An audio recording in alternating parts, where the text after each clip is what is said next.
یہ ہے جہاں نیوز۔ السلام علیکم ناظرین، میں ہوں نازش اقبال اپنے پروگرام گپ شپ کے ساتھ ایک بار پھر آپ کی خدمت میں حاضر ہوں، اور آج میرے ساتھ موجود ہیں سینئر صحافی سہیل مہدی صاحب، جن کو آج میں نے اپنے پروگرام میں اردو کیا ہے، جس کے لیے میں ان کی شکر گزار ہوں کہ وہ میرے پروگرام میں تشریف لائے ہیں۔ بہت بہت شکریہ۔ اور آج میرے سامنے ایک اخبار پڑا ہوا ہے، اور اس میں میں دیکھ رہی ہوں سر سرخیاں کہ اس میں بجلی سستی کرنے کے لیے IMF جائیں گے۔ سر یہ کیا بات ہے، یہ کیا ماجرا ہے؟ یہ تو گپ شپ نہیں ہے، یہ تو بڑا سیریس معاملہ ہے۔ آپ نے سیگمنٹ کیا ہے گپ شپ کا، تو چلیں اس کو ہم گپ شپ بناتے ہیں۔ دیکھیں، یہ ایک بہت ہی اہم موضوع ہے۔ بجلی ہر گھر کی پرابلم ہے، اور پچھلے کچھ عرصے میں لوگوں کی کمر ٹوٹ گئی ہے، اور اس کے حوالے سے یہ موجودہ حکومت جو ہے وہ بہت ان پاپولر بھی ہوئی ہے۔ بہرحال لیکن ایک طویل عرصے سے یہ چیزیں پاکستان کی جو سسٹم ہے اس کے اندر اکٹھا ہو رہی تھی، اور آج اس جگہ پہ ہم پہنچے ہیں کہ اب یہ نظام جو ہے بجلی کی ترسیل کا یہ ممکن نہیں رہا۔ تو اور پاکستان جو ہے وہ IMF کا مخروص بھی ہے، اور اس نے ان سے پیسے لیے ہوئے ہیں، تو جو پیسے دینے والا ہوتا ہے وہ پھر کچھ شرائط بھی رکھتا ہے۔ ایک پوری دنیا میں اصول ہے کیپٹلزم کا۔ تو انہوں نے بہت ساری ایسی پابندیاں ہم پہ لگائی ہیں، ٹیرف پہ، اور بہت سارے ایسے پیسے ہمارے اوپر، عام آدمی کے اوپر انہوں نے کہا ہے ان کو، تو وہ ہم لوگ IMF معاہدے میں ان سے کے پابند ہیں۔ لیکن کیونکہ ایک حکومت ہے، سیاسی حکومت ہوتی ہے، وہ بہت ساری باتیں عوام سے کرتی ہے اور وعدے بھی کرتی ہے، لیکن مجبوری یہ ہے کہ IMF پروگرام میں جانے کی وجہ سے ہمارے حکومت کے جو ہے وہ ہاتھ پیر بندھے ہوئے ہیں۔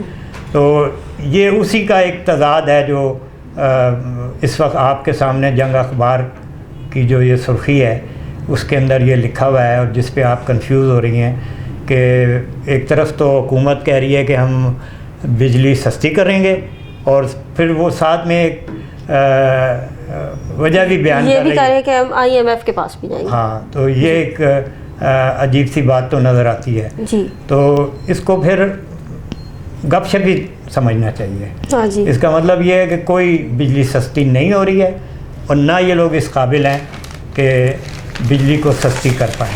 جی، بس سہیل بھائی صاحب، یہی ہماری دعا ہے کہ بجلی سستی ہو جائے، تاکہ ہماری عوام کے اوپر جو یہ بلوں کا اور بجلی مہنگی کا جو ہر مہینے کے مہینے جو ان کے اوپر پہاڑ ٹوٹتا ہے کہ یہ کم ہو جائے، تاکہ ہماری عوام کو بھی تھوڑا جو ہے بجلی کے حوالے سے تھوڑا ان کو ریلیف ملے۔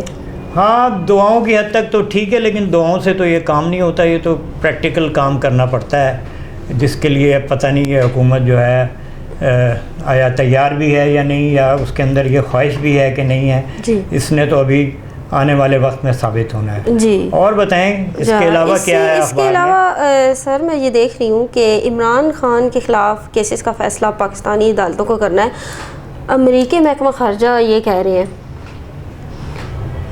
اس کے بارے میں آپ کی کیا رائے ہے؟ امریکی وزارت خارجہ کا یہ بیان بڑا حیران کن ہے، کیونکہ ہم پچھلے تقریباً 1 سال سے تحریک انصاف کا ایک پوری کمپین ہم دیکھ رہے ہیں، جس پہ انہوں نے کروڑوں ڈالر لگا دیے۔ پہلے انہوں نے سینٹ سے ایک متفقہ طور پہ قرارداد عمران خان کی رہائی کی منظور کروائی، پھر سینٹ سے کروائی، اور پوری دنیا میں انہوں نے بہت بڑی کمپین کی ہے اس حوالے سے، اور یہ خیال کیا جا رہا تھا کہ ٹرمپ کے آنے کے بعد ان کا خیال ان کے جو لابسٹ ہیں جو انہوں نے وہاں ہائر کیے ہیں، اور یہ خیال کیا جا رہا تھا کہ امریکہ جو ہے وہ ٹرمپ آنے کے فوراً بعد ایسا کرے گا کہ عمران خان کی رہائی کا مطالبہ کرے گا۔ اور یہ بھی پروپیگنڈا بہت زیادہ اپنے عروج پہ ہم نے دیکھا کہ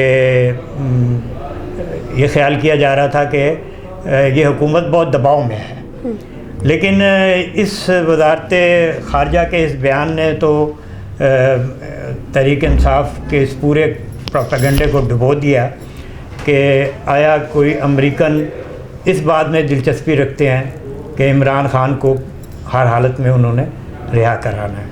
لیکن اس کے حوالے سے ایک اور چیز جو ہے وہ جنم لے رہی ہے۔ پچھلے کچھ عرصے سے تحریک انصاف جو ہے وہ کچھ ایسے اسکینڈلز کی زد میں آ رہی ہے کہ اوورسیز پاکستانیوں نے کروڑوں ڈالر کا چندہ جو ہے وہ اکٹھا کیا ہے، اور آپ کو پتہ ہے کہ امریکہ میں کوئی کام بغیر پیسے کے نہیں ہوتا، وہاں لابی جو ہوتی ہے ان کو پیسے دیتے ہیں اور وہ پھر آپ کے لیے کام کرتے ہیں۔ لیکن پے در پے ناکامیوں سے اب اندر کی دراڑیں جو ہیں وہ واضح ہونی شروع ہوئی ہیں اور آوازیں نکلنی شروع ہوئی ہیں۔ خاص طور پہ ابھی جو ٹرمپ کی ایک حلف وفاداری کا جو ایک پروگرام ہے جس میں اس نے یہ رکھا ہے کہ جو شرکت وہ کر سکے گا جو $50,000 جو ہے وہ دے گا، اور ایک خبر تھی کہ انہوں نے وہاں پہ اوورسیز میں انہوں نے $50,000 جو ہے جمع کر لیا۔ لیکن ایک یہ بھی ایک دلچسپ بات ہے کہ اس جو آرگنائزنگ کمیٹی ہے اس حلف وفاداری کی، اس نے عمران خان کو انویٹیشن کارڈ دینے سے انکار کر دیا۔ انہوں نے یہ تو کہا ہے کہ آپ کے جو لوگ ہیں ان کو تو ہم انویٹیشن کارڈ دے دیں گے، لیکن اب اس $50,000 کا پتہ نہیں ہے کہ وہ آیا وہاں جمع ہو گئے، آیا انہوں نے واپس کر دیے، یا وہ کس کی، یا وہ کہاں گئے، یہ ایک آنے والا اسکینڈل ہے جو آپ کے آنے والے پروگرام کا موضوع بنے گا گپ شپ۔ تو اسی کے ساتھ ایک اور اس میں ابھی خبر پڑھ رہی تھی کہ Maryam Nawaz health clinic launch, dialysis مریض کے لیے سالانہ 10 لاکھ انسولین گھروں میں پہنچائے جائیں گے، وزیر اعلیٰ پنجاب کا یہ ہے۔ تو آپ کو کیا لگتا ہے کہ یہ جو ان کی یہ لانچ ہوگا، کیا یہ مریضوں تک پہنچایا جائے گا، یا اس کے اوپر کوئی عمل بھی ہوگا، یا جسٹ یہ شاید سرخیاں ہی ہیں؟ ابھی تو اس کو سرخیوں کی حد تک ہی دیکھنا چاہیے، ابھی اس کے بارے میں کوئی اتنی ایکسائٹمنٹ میرا خیال نہیں ہونا چاہیے۔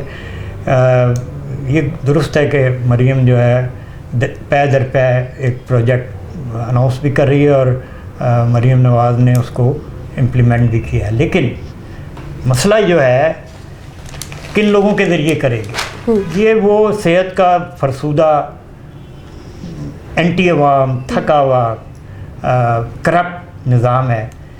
ظاہری بات ہے انہی کے ذریعے اس جو نیا پروجیکٹ ہے اس کو وہ لانچ کریں گی۔ وہی ڈاکٹرز ہوں گے، وہی پیرامیڈیکلز ہوں گے، وہی ادارے ہوں گے، وہی بلڈنگز ہوں گی جہاں پہلے 75 سال سے پنجاب کے لوگوں کو کوئی خیر کی خبر نہیں آئی۔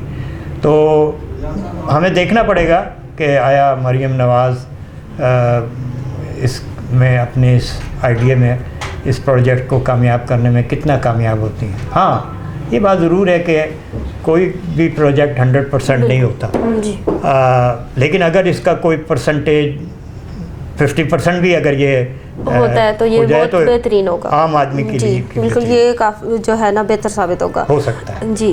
جی تو ناظرین، یہ تھا میرا پروگرام گپ شپ، اور میرے ساتھ موجود تھے سہیل مہدی صاحب۔ ایک بار پھر سے شکریہ ادا کرتی ہوں کہ وہ میرے پروگرام میں آئے، اور اسی کے ساتھ میں آپ سے اجازت چاہوں گی۔ میرے چینل کو سبسکرائب کرنا مت بھولیے گا اور اپنے کمنٹ سے بھی آگاہ کیجیے گا۔ اپنی میزبان نازش اقبال کو اجازت دیجیے، اللہ حافظ۔